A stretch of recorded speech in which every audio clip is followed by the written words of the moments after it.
Okay, folks, welcome to Sunday Night Futures Live. Another Sunday. And where's my mouse? Okay. I lost my screen. Hopefully I went live. Good. How's everybody doing tonight? Let's check out the comments. Franklin, hello, sir. Am I feeling better? Feeling better. I did go for a COVID test yesterday, just in case, because I lost sense of taste a little bit. So I went for that yesterday. 2.5 hours I had to wait, and I'm still waiting for the results. So hopefully everything comes out all right. But I am feeling better. But men's and men's. Trader Isaac, thank you very much. Smash the like button. Yes, please smash the like button. Chinner, hello. Joe, hello. Nestor, I got your request. Hello to you. I am feeling better. Thank you. Eric, hey, brother. Will, how goes things on Long Island? Pretty day today. Very cold and rainy yesterday. All right. I think that's Cena that just said hello. Larry, you got it, brother. Joseph, hello. Welcome, everyone. Uncle Maramigo, hey, brother. All right, so we got a good group. We have the markets that are now open. We'll begin things off with a quick look at the S&P 500. And then we're going to segue into a couple of topics I want to talk about. One is complacency and what we're looking at as we proceed into 2021, and some charts that are a bit disturbing. And we'll want to talk about that. So we have the S&Ps that are open. We were lower at the open. Now we're positive, looking pretty good. I think we already have is this a new weekly high? Yep, new weekly high. So we begin the evening off with a new weekly high on the S&Ps. NASDAQ 100 up a little over a quarter percentage point, new all-time high.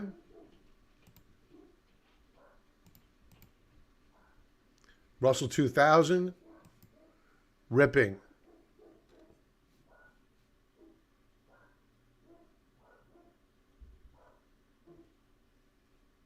I'm thinking about this chart.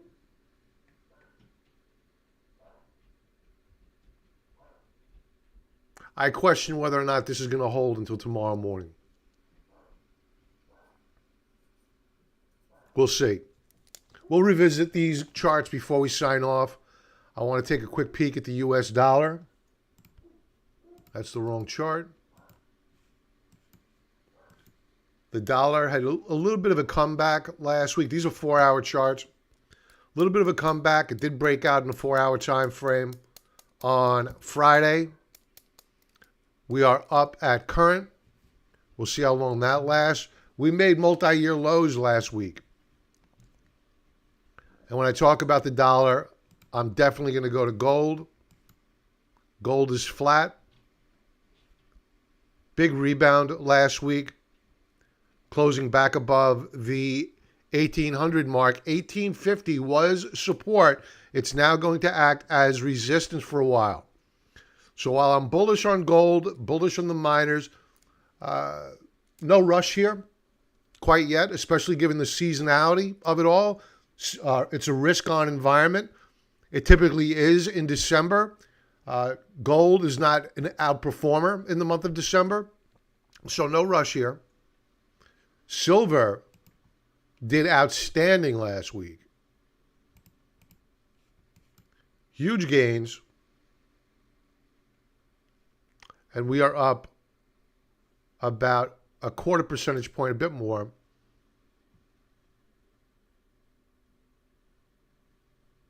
Bitcoin I saw was up.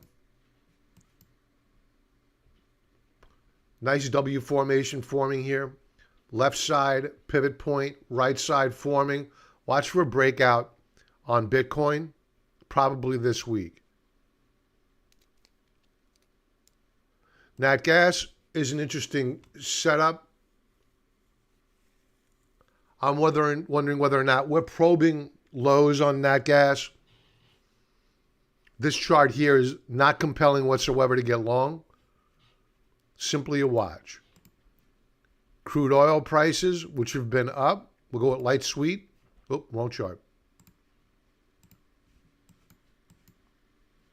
Looks like we are getting ready for a continuation move higher here. So we're beginning the week. We're beginning the week at current, this snapshot in time. Neutral with a bias to the downside on the dollar. Neutral with a bias to the upside on gold. Equities, bullish, but with a caveat. Let's check out. I'm going to go to the caveat in a moment.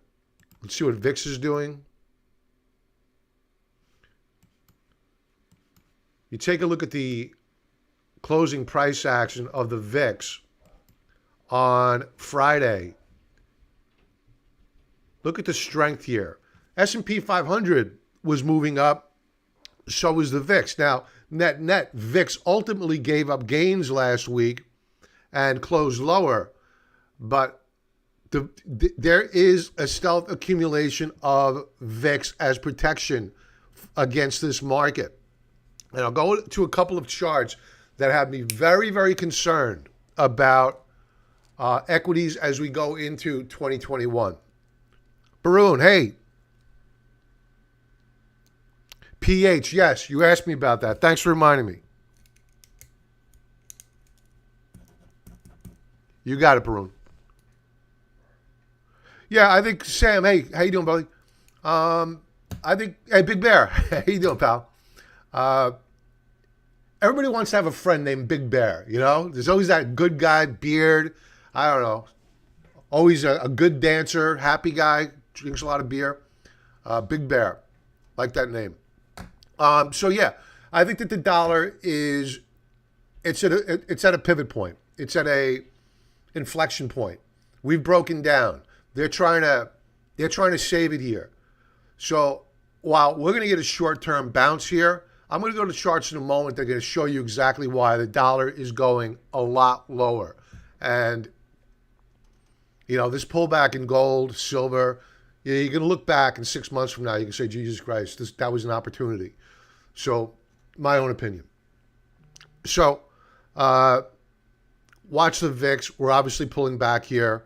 No shock with the strength in equities. I do get concerned about equities when I see VIX close up higher and S&P close up higher as well. And you're seeing that all too often, and you usually see it right before a major nosedive in the markets. Back to the 4-hour charts. All right, let's take a look at first the economic data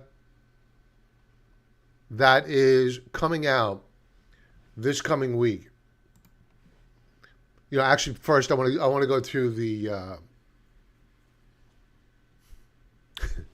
I want to go to the non-farm payrolls. You know, in a stock market that wasn't wholly reliant upon the Federal Reserve for its heroin, because the stock market is loaded with junkies. I'm one of them, right? We need our fix of heroin from the Federal Reserve.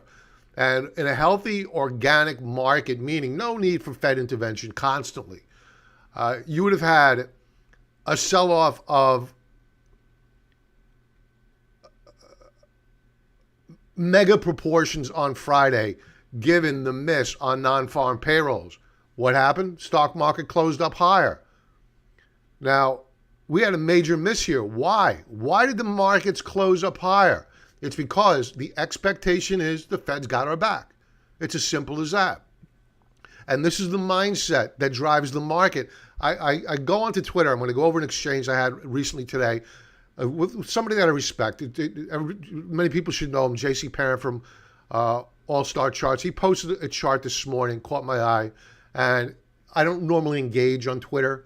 I'm more of a voyeur for the most part. But JC puts out some good content, and I'm going to go to that in a moment. So, non-farm payrolls missed, stock market moved up higher. Why? Fed. Boom. Done. End of conversation. So this coming week, what we have coming out is the one number I'll be looking at mostly is the CPI, the Consumer Price Index, and of course the core CPI. What's the difference? They come out on Thursday, by the way. What's the difference? Core CPI is Consumer Price Index minus food and energy. That's what the Federal Reserve claims to look at, except when, of course, it suits their need to look at the all-in CPI. So these numbers are skewed, manipulated, managed, whatever you want to call it. They're not real numbers. But at some point in time, there's going to have to be a moment of truth that comes out. I mean, if you take a look at simply, let's bring up what? Let's bring up corn prices. Anybody have a corn on the cob this year? I never saw corn on the cob at the supermarket this expensive ever in my lifetime. And look at the run here. But you know what? Core CPI, CPI, it won't show much in terms of food inflation. And if it does, all the Federal Reserve will do to explain away the problem is that the core CPI is what we look at because food and energy are volatile. Okay.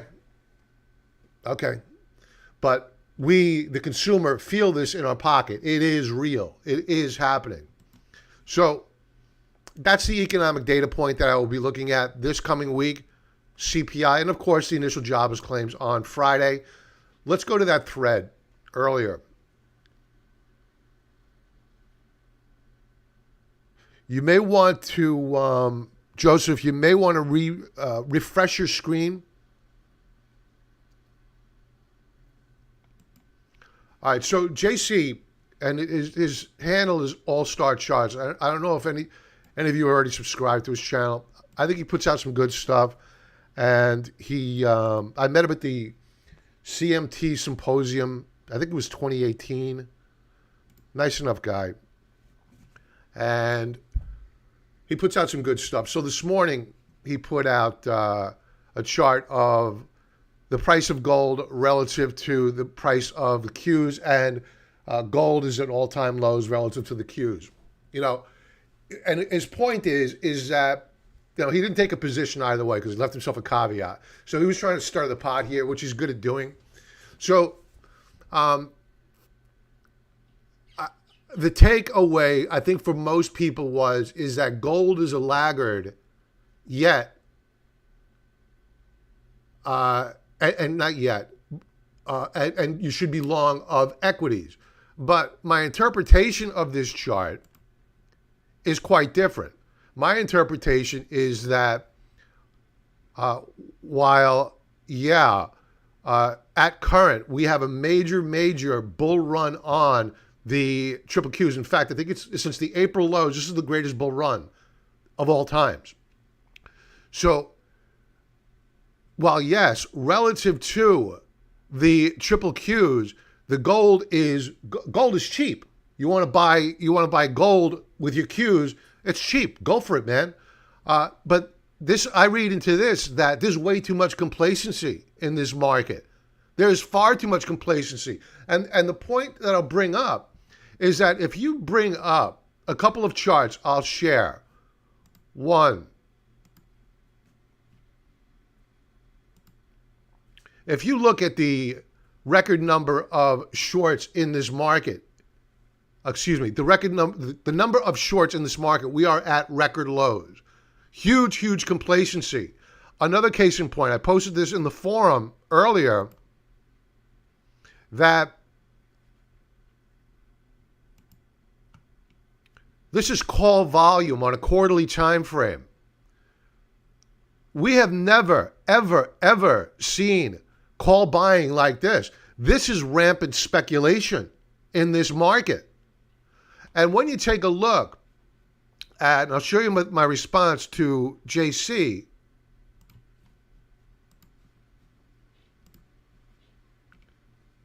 here is my response, is that while sure, the Qs are gold is relative to the Qs are cheap. Year to date, S&P 500, gold is outperforming even despite the pullback on gold off its highs of the year. In fact, we made all-time highs this year.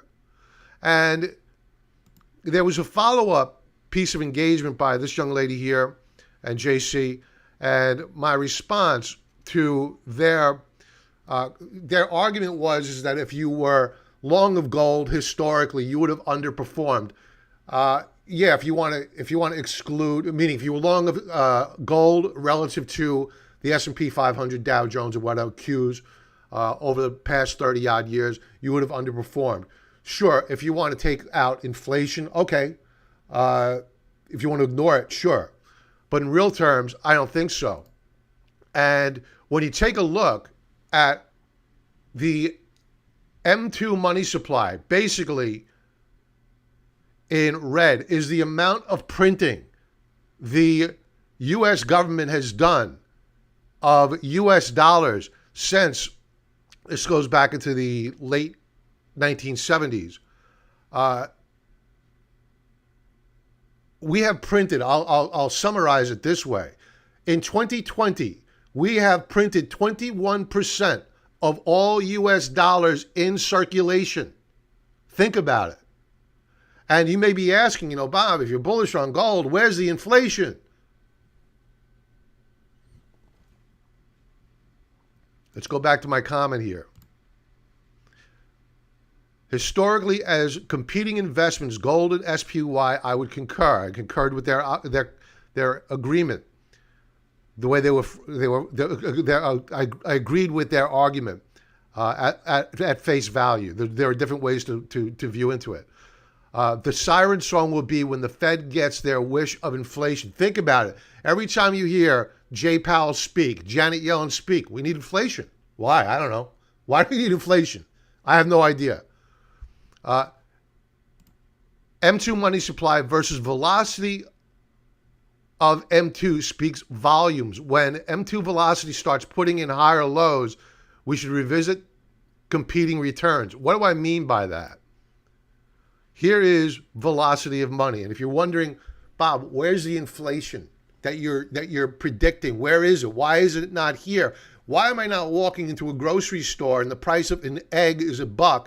By the time I pick up my egg and I bring it, I'm talking about one egg, and you get it over to the cash register, it's $1.25. Where is that type of rampant hyperinflation? It's coming. Because over here in blue is the velocity of money, meaning the turnover, the number of transactions of all these dollars.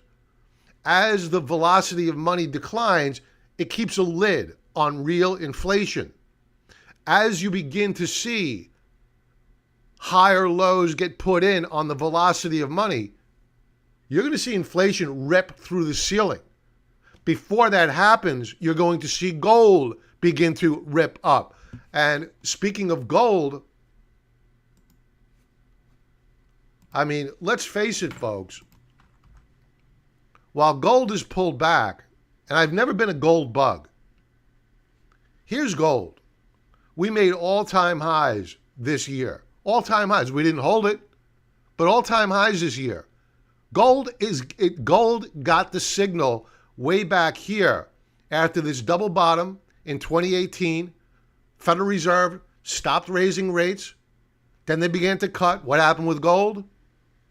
Ripping up higher, all-time highs. This will not end well.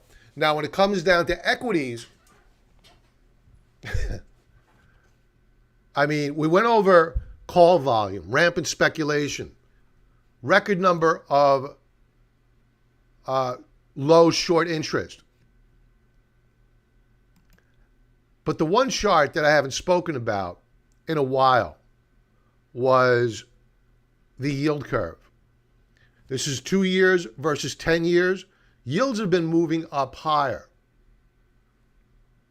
And what generally happens after an inversion of the yield curve? Well, you get the steepening of the yield curve.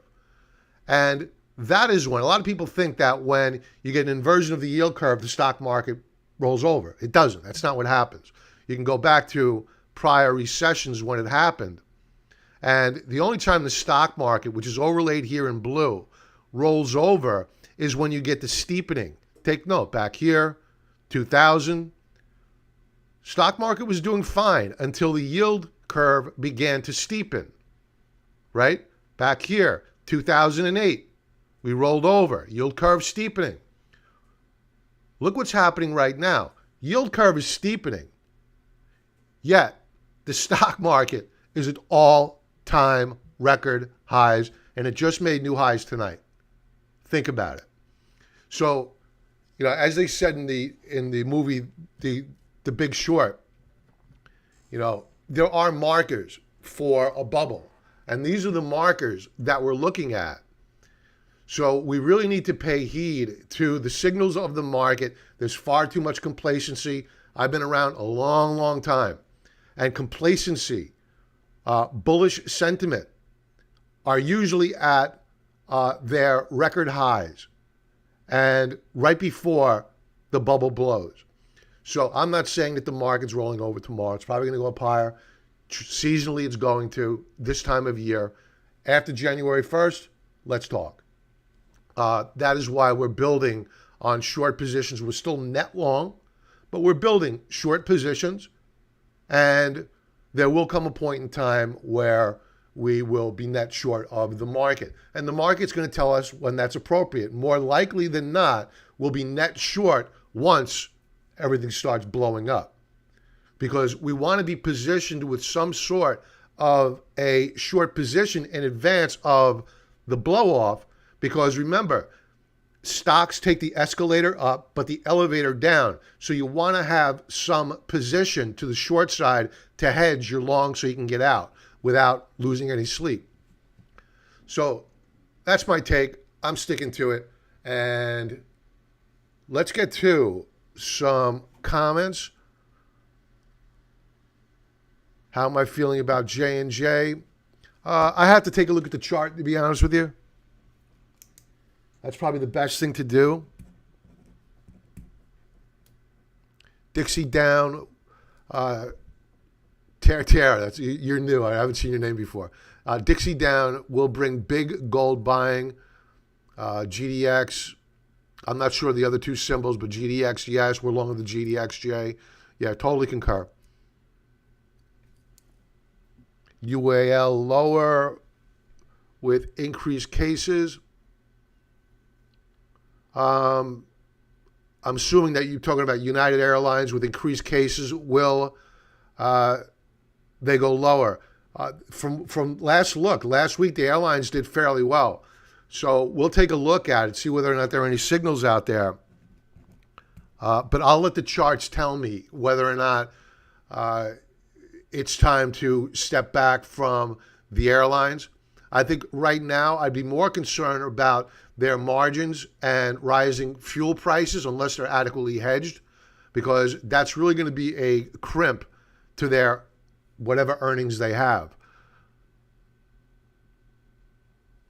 Trill? All right.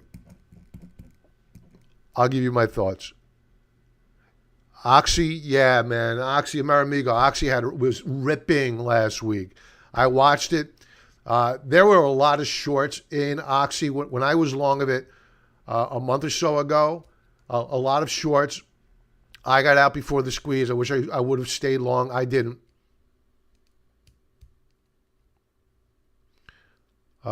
Shorting Oxy, ballsy play. AAL. I'm not sure about that one. Oxy, I'd be a little bit concerned about a new continuation higher, but you could be right for all I know. It had a big run. Might be time for a pullback.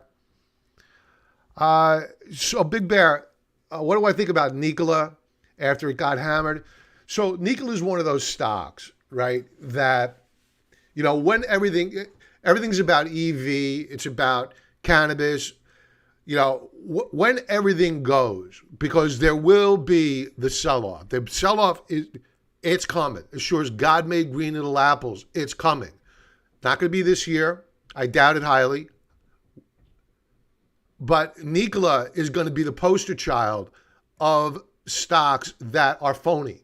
And what I'd be careful of, and I'm not saying that Nikola is a Chinese stock, what I'd be careful of is that you may see a serious number of delistings of Chinese stocks.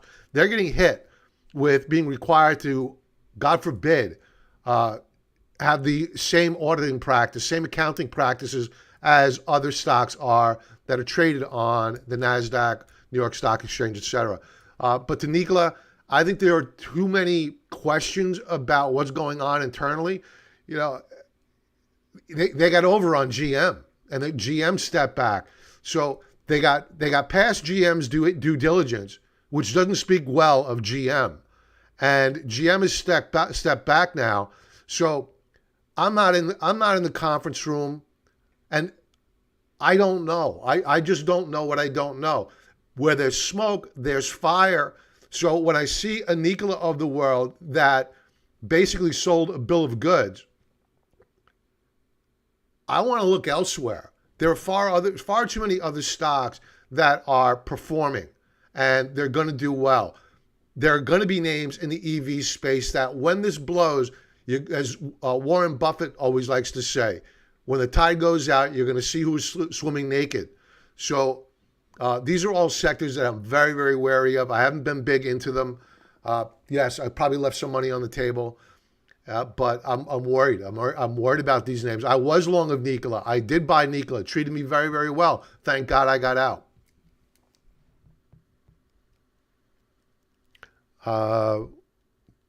BB, great value tech, especially with Amazon partnership. I don't know much about that. All right, let's do some chart requests. I have a bunch to go over. And for those folks just joining in, if I could ask you to smash that like button, it really helps me out with the YouTube algorithm. Thank you very much. Tesla, we'll take a look at the chart. We'll see. I've been bullish on Tesla. I think there's a very good chance that it goes up higher. From what I last remember, maybe a look at the chart is going to make me think twice about that comment.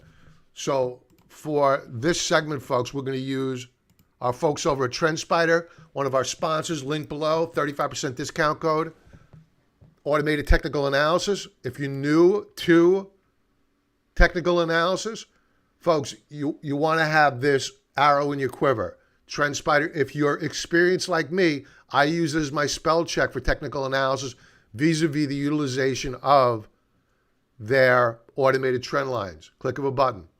Off, on. You got to have it. And I use their alerts for all my trades. Okay, so use the link below, discount code CON35. Let's start off with what we were talking about, Tesla and Nikola. Let's see what they're looking like.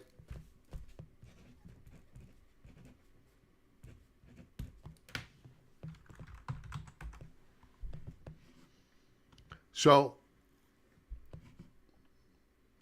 Tesla broke out above the 545 mark the week before last. It pulled back last week. It did a retest of the breakout point, which is always what you want to see. It's a great thing. Now, the negative here is that they closed well off the lows of the week. Bullish stuff. The issue I have with candlesticks like this is that when you're so close to going positive, but you couldn't do it, that's a concern for me. So I think that ultimately the trend, I may be a contrarian, but I respect the trend. Ultimately that the path of least resistance will stay to the upside, but that is a bit of a concern to me that they couldn't push it positive on a very bullish week where the market's made new all-time highs, daily chart. This chart here tells me the why of why perhaps we could not close positive, and that is that we hit resistance and we're consolidating and we're looking for a continuation breakout. And we got the continuation move higher on Friday. So I suspect that they're going to try to attack this resistance level at which Tesla was rejected on the 30th of November. and we'll see whether or not we get a lower high or do we break out. In all probability, if the markets hold up, we're going to break out on Tesla. Remember, this is a speculative mania market. What more speculative stock is there out there than Tesla? So it's beloved. They love it. So in all probability, they're going to take it higher. RSI looking good here. W formation, it's probably going up higher. So Tesla goes up higher, up and into resistance. Does it break out? Not quite sure. You're looking to buy it. I'd be okay with scratching the itch here, assuming that we don't gap up. Or if we get a pullback,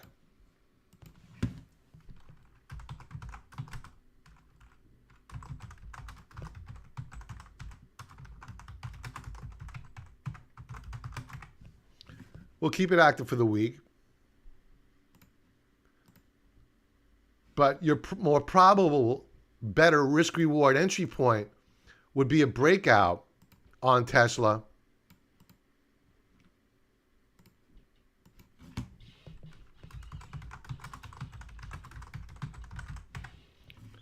That, to me, assuming that the markets are continuing up higher, everything must correlate. You need to have S&P 500 moving up higher, Tesla moving up higher. If S&P 500 pulls back, Tesla breaks out, I'm not touching it.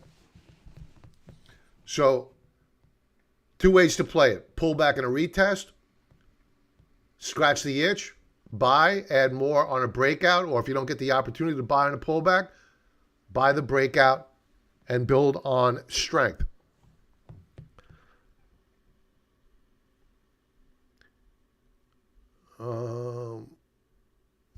Let's go to Nikola.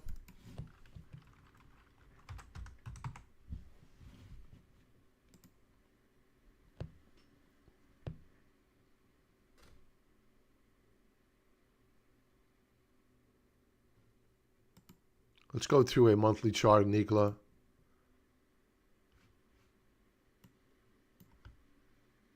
I mean, this stock is damaged goods. You know, technically, can it rally? Sure. But, you know, it's one of those stocks where the headline risk is very, very concerning to me.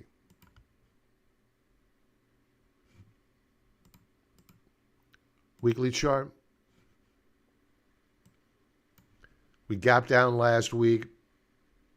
We retested what was a breakout point back here during the week of the 16th of November, was retested. The question is, if we break it, if we close down below 1611, Nikola's going a lot lower. So I would not be a speculator here. I would not be a buyer of these shares. There's something wrong with this stock. I think it breaks. You know, listen, in a speculative mania, anything could happen, right? They were buying up Hertz, which was bankrupt, for Christ's sakes, and they bid those shares up higher. You know, might they ignore the headlines with the company? Absolutely, sure. But I think that this is a dead cat bounce, and in all probability, we're going to break to the downside. I would avoid Nikola. Far too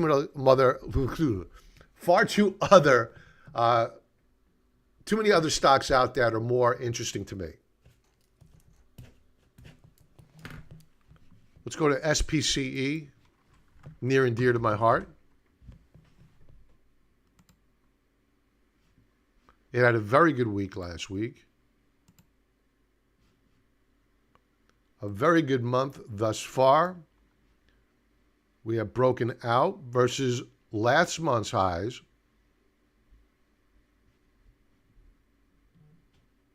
We didn't hold it, though. We faded a bit.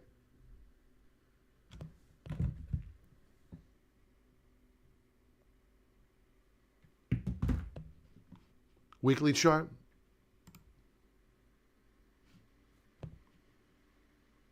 Very good week last week. Very, very good week. I think it's going up higher. So long as this market holds up, I think it goes higher. I think it's a buy.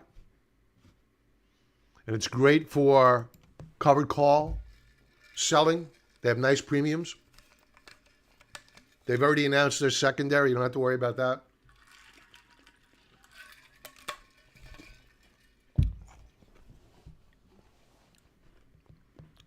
Let's do HD, Home Depot.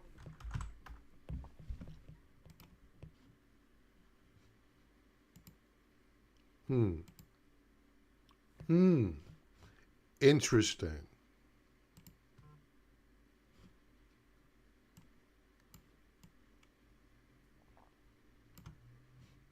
Home Depot, very, very weak. I hadn't watched this stock in a while.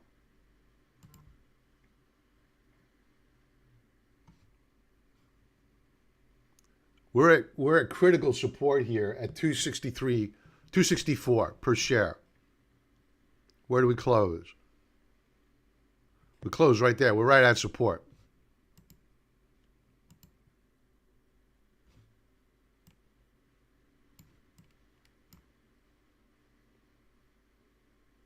I don't like it. It's breaking down.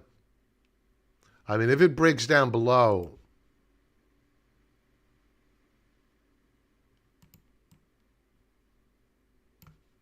262.34,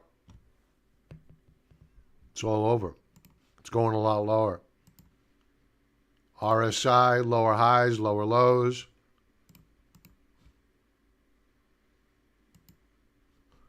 It's already broken down on RSI. So you have the weekly RSI indicator foretelling the probability of a continuation move lower here.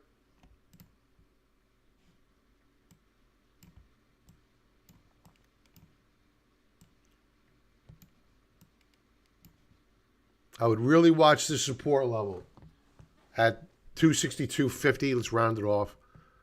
If it closes down below that mark, we're going to see significantly lower lows on Home Depot. I would wait to see whether or not tomorrow, if you're looking to get long, do we pop up and recapture the support level? Do we have an inside day tomorrow? Do we consolidate? And then perhaps after a few days of consolidation, then it begins to move up higher. Right now, there are a lot of telltale signs that Home Depot wants to go lower. ZPEV. Is this rate? Why is this not coming up for me?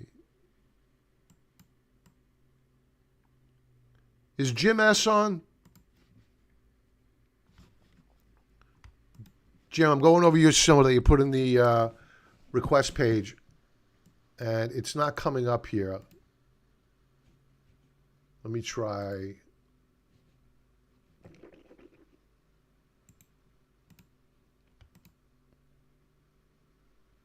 It's not coming up, brother. If you're on, Jim, you want to give me the corrected version, corrected symbol, I'll go over for you. All right, for Baroon, PH.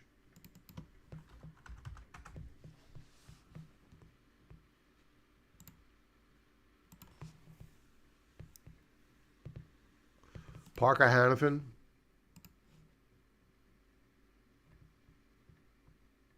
Looks nice.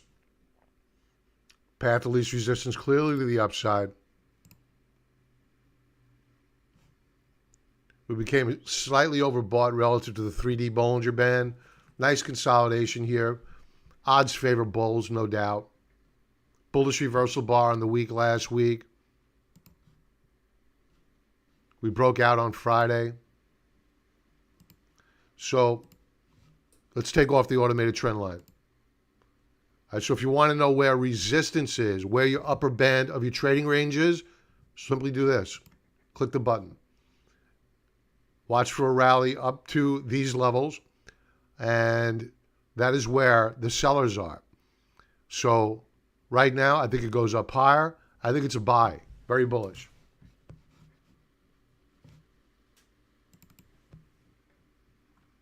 J&J.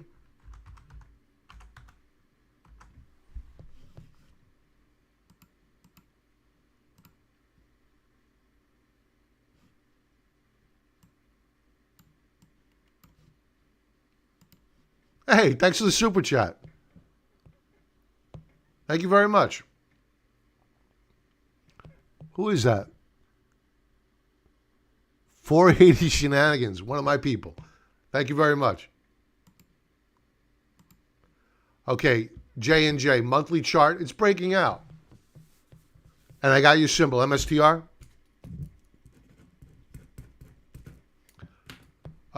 It's broken out here. Very, very nice.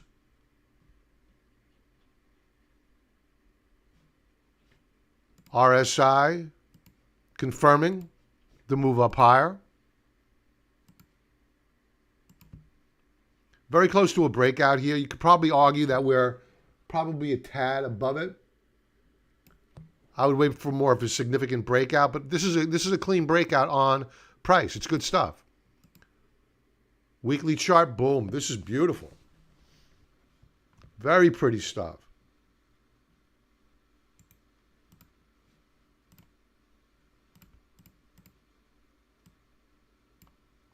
I think that any pullback here should be bought.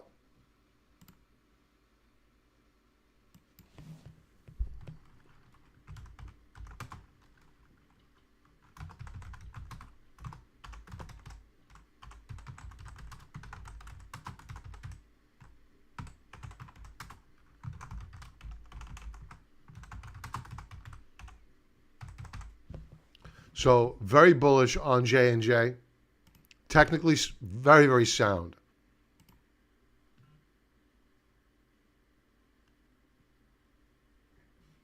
Daily chart.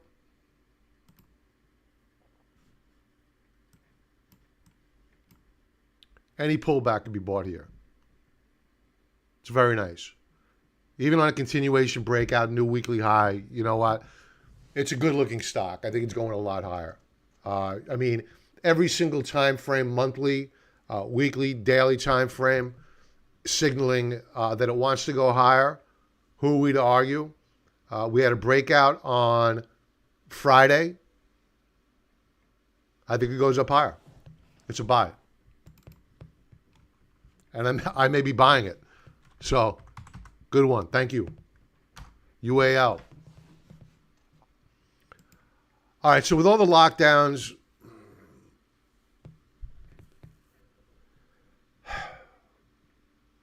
you have to think about the airlines now, much as you did about, it was around the financial crisis. I remember flying before the financial crisis. I would be flying and there would be multiple seats that are empty. What did the airlines do? They cut back on routes. They cut down on capacity. They cut back the capacity. And they began charging for baggage, and they improved their margins. Right now, what are the airlines doing? They're cutting back on their capacity. They're cutting back on staff. They're laying off en masse. So I'm torn with the airlines. So we'll defer to the monthly charts. And what the monthly charts is saying is that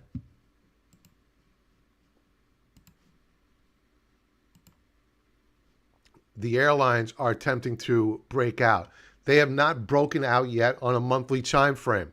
And what am I talking about? Well, here's your W formation. It's not a clean W formation, but work with me here. Here's the left side of your W.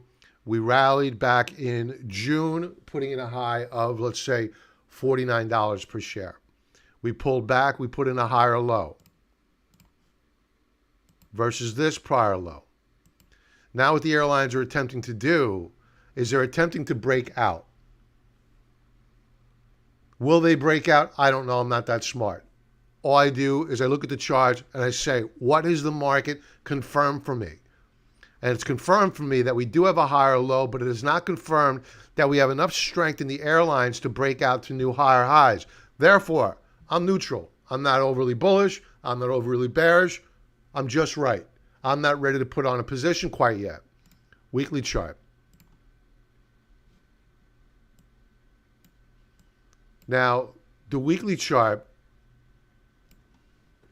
when you expand this, and again, we're going to take off the automated trend lines. And for those folks that do not have TrendSpider, I'm sorry to keep hammering away at this, but it's critical. It's a time saver. I use it all the time. So add them back on. Here's your resistance level. So we broke out last week above resistance. We know we have a lot of room to the upside. The only caveat I have here, we have resistance at around $55 a share if you average down over time. We broke out last week. I don't like the fact that we're trading above the 3 standard deviation Bollinger Band, but that'll resolve itself this week, I believe, unless they gap it up higher. What I would like to see is this. The best thing that could happen for the airlines from a technical perspective is this, is that we pull back and retest last week's breakout point lows.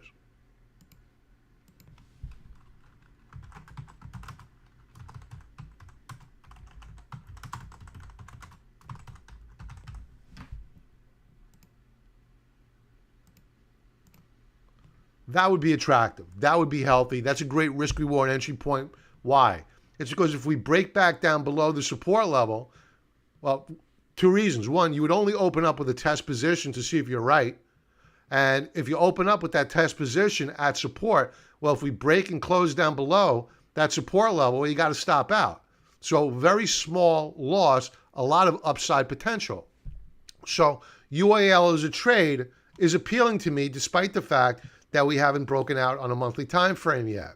Speculative, no doubt. Now here is exactly what happened on a daily time frame that I'm looking to happen on a weekly time frame. We broke out on Thursday, pulled back on Friday, we held. Good stuff.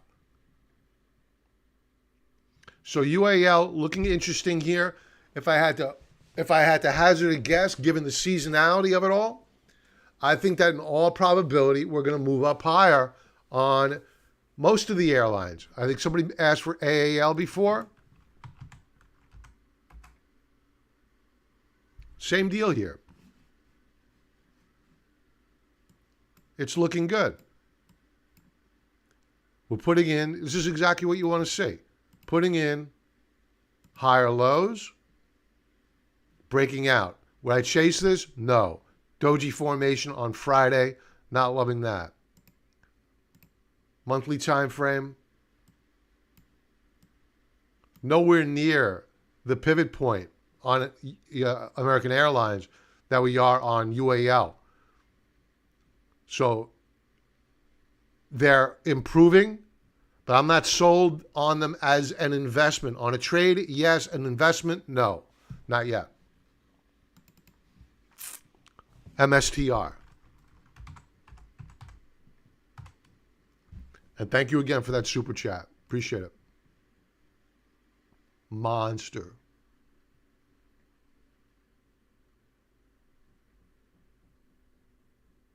This is a monthly time frame, and it's behaving well because we had this surge up higher, closed out the month last month above the 3rd standard deviation Bollinger Band. In short, you're not supposed to be there.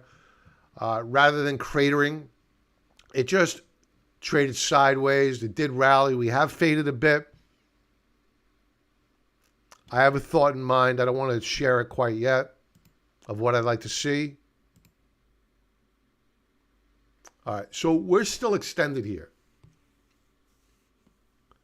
So when we're entering these trades, we always want to consider, are we entering these trades from a good risk-reward perspective? Or are we chasing? Are we being emotional? If we open up a trade right here, right now, I'd argue that it's a FOMO-based trade, right? And we don't want to do that. So we closed out the week last week, well off the highs, yet still above the 3rd standard deviation Bollinger Band. So monthly time frame, weekly time frame, still above the 3D Bollinger Band. Daily chart. I was fully expecting to pull up the daily chart, getting ready to say, all right, so here's your pullback. Get ready for the pullback. I can't say that. This is why we want to use multi-time frame analysis. We don't want to use one time frame. So We were trading above the 3D Bollinger Band as recently as the 30th. Orderly pullback here. Very, very strong. So what this implies to me is that this is a stock that wants to go up higher.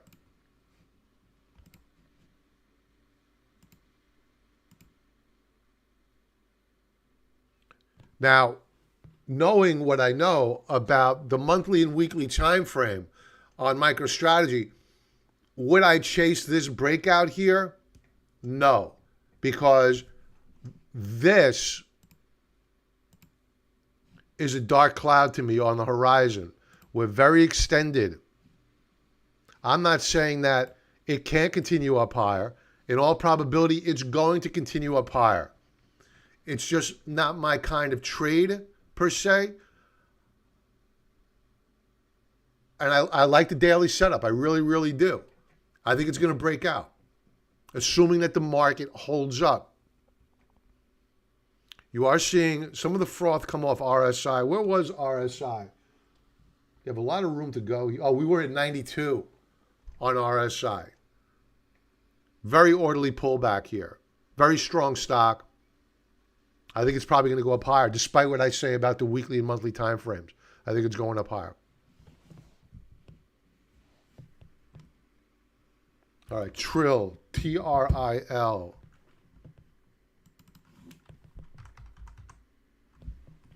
Trillium Therapeutic.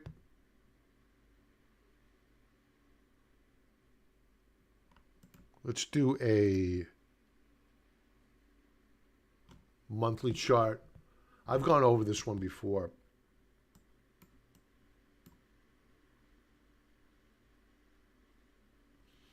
No new monthly high. So it's taking a pause this month.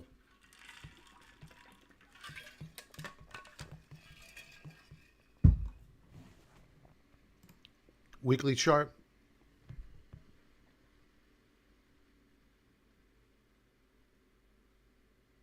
So they tried to rally it at the beginning of last week up and into, again, folks, automated trend lines. If you get thinking about getting long this week, this green bar here, and you had this tool, you would have known, bad idea. Because we bounced off of resistance the week prior. We did put in a new weekly high last week, yet these sellers at resistance sold strength. And we retested a breakout point. This has got to hold. I think it will hold. I think it's a good entry point to test. Nibble, nibble, nibble, nibble.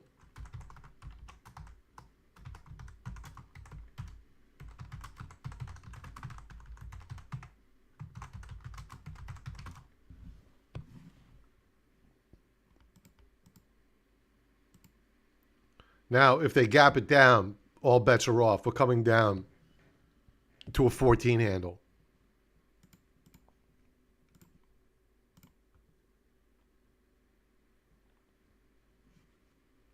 Daily chart. I think there's a very good chance that we retest the support level. The question is, does it hold? RSI is going to open down below the 50 mark. Let's bring up.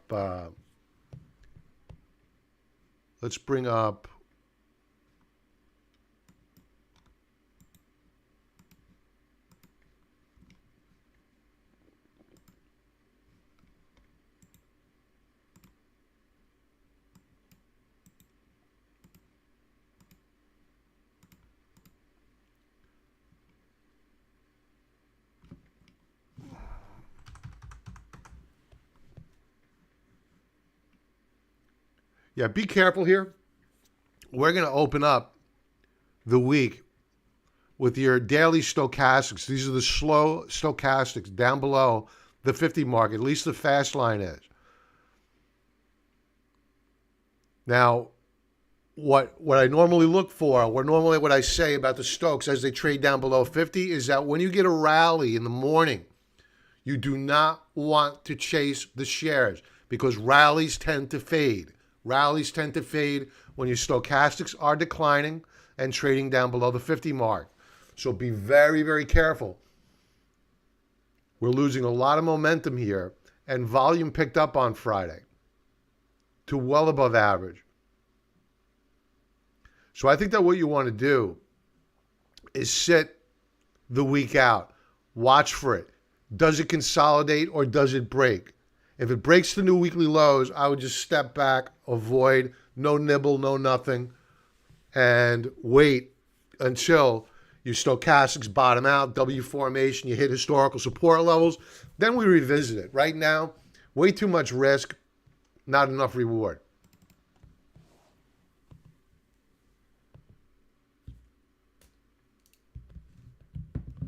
All right, we'll go over, I'll blow through a couple of last ones here. F.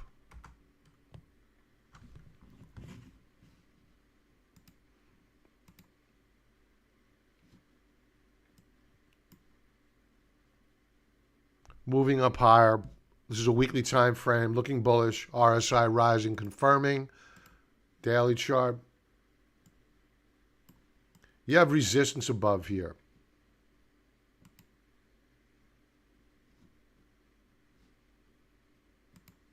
So beware. At around $9.50 per share, there's resistance. So be careful. Ultimately, though, if the markets continue higher, Ford's going to continue higher. Gold is a good question. All right, now, you'll probably be surprised to hear that I am not overly bullish on gold right now. And I'll share with you why. It's because, one, seasonality. It's not a favorable seasonal period of time. Two, the dollar is probably going to rally for a day or two. They usually trade inversely. Three, gold has had a nice run. Had a good week last week. The problem is that we hit the declining 20-period moving average. So we were oversold. We rallied.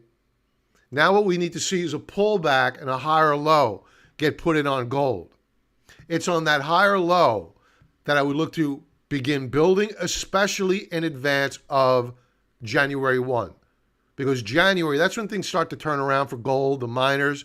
So as the markets continue up higher in the back half of the month, you might see some weakness on gold.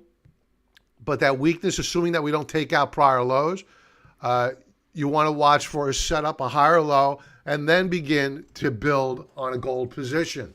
So I'm bullish on gold longer term, not for a daily chart. I'm bullish on gold for the longer term based upon a continuation move higher using quarterly charts, weekly charts, excuse me, not weekly charts, monthly charts. I need to see a breakout above the 1900 mark. I would like to see a quarter of us above it, retesting it, then moving up higher. I think that gold, if the dollar, and I shouldn't say if, when the dollar ultimately breaks, and the chart I brought up earlier about M2 money supply and the velocity of money, meaning, see this hook up on the velocity of money? Could it be just a dead cat bounce and we roll back over, put in lower lows on velocity of money? Sure. But what happens if we continue to rally and when we pull back, we don't take out prior lows. We put in higher lows. That's a problem because the money printing ain't ending anytime soon. If you keep getting this printing of money and the velocity of money continues up higher, then that's when inflation hits. And that's when the music stops. And that's when gold goes parabolic. That's our thought process here as we look to trade gold. Not right here, right now, do we want to be net long of gold, the miners, silver. We're positioned. We have a position in the gold miners and in silver. Not heavy, not overly long. Emerging markets, I think, are great to be in. They're doing very, very well. Weak dollar, emerging markets do well.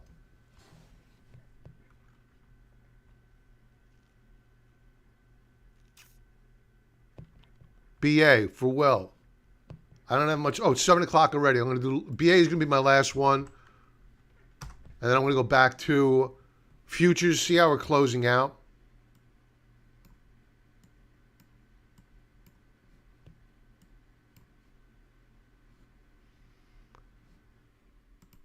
I'll share with you the daily chart in a moment. I don't like it. Boeing's had a good run here. We were long. We did sell our position, not at the highs, but we made decent money here.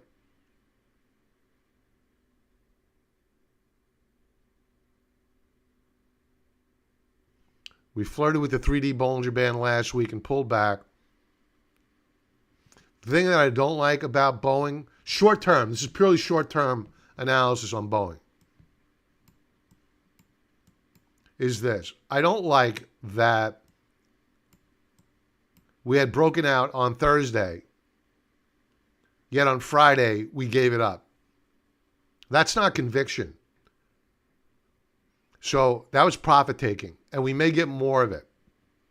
Now, if they gap it up and they close it back above, let's call it 235, 735. 235, right? 235? 235. They close it back above that mark. Good stuff. Then I'll become more constructive on Boeing. I don't like the daily price action here. I have a thing about breakout point failures or bull traps. I don't like them. Nobody should, unless you're short. So that's a concern. So Boeing, a little bit cautious on. Let's leave off with, this is a weekly chart, the futures. Let's see how we're settling out here. Has there been any change? Oh, and there, at least on corn, there has been.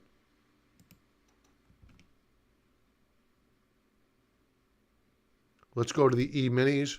We are now negative.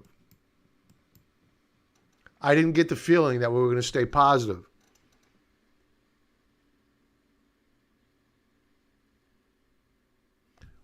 Let's just say we're flat.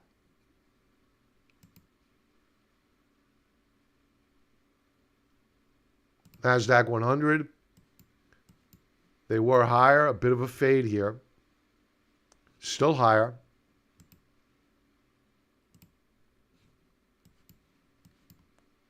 Russell 2000 still very, very strong.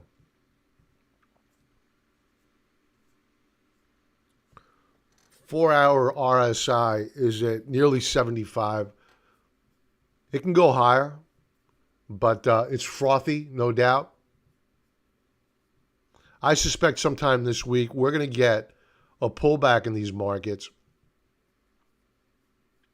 But ultimately, I think that going into Christmas week and the week in between Christmas and the New Year, we're going to go up higher. We do mostly every year. So there are a few exceptions, but normally that's the norm. Let's see what the dollar is doing. Dollar remains strong.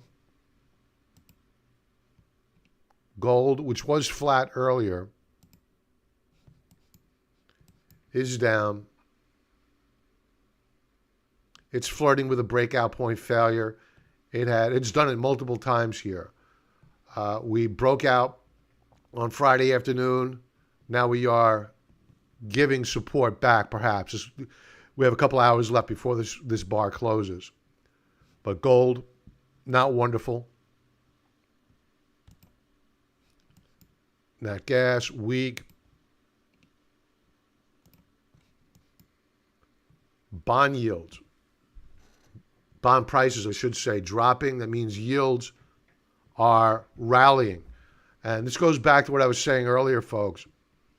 You know, you got to be careful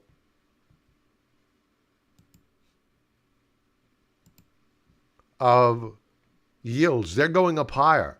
This is a monthly chart. We have gone from spot 5.2 on the 10-year yield in the month of August to just shy of a percentage point. Basically, the 10-year yield is almost doubled in the past couple of months. Now, the thing to keep in mind and why that's important is that this line here represents back in December when the December of 2018, of when the Federal Reserve last raised rates. What happened? Stock market was weak. It was selling off. That was their last cut. They forecasted there was a last hike, and they forecasted that they would be on pause. Ultimately, in August, they cut. So each time we've rallied on the 10-year yield, back here in November, then into December of 2019, what happened? This is before COVID. You might be saying this is COVID. It's not COVID. The stock market began to roll over. Then as yields began to roll over, then the stock market picked up into late January, February. It was really hot, and then ultimately it collapsed once the COVID news hit. So beware of the 10-year yield. And with that, folks, I'm going to ask you to please smash that like button. Everybody have a profitable trading week. Thanks for joining. And sorry I couldn't get to everybody's symbols. Everybody have a great week. Have a great night. Thank you very much for spending your Sunday night with me. It really means a lot to me. And be well. Thanks, Big Bear. Be well.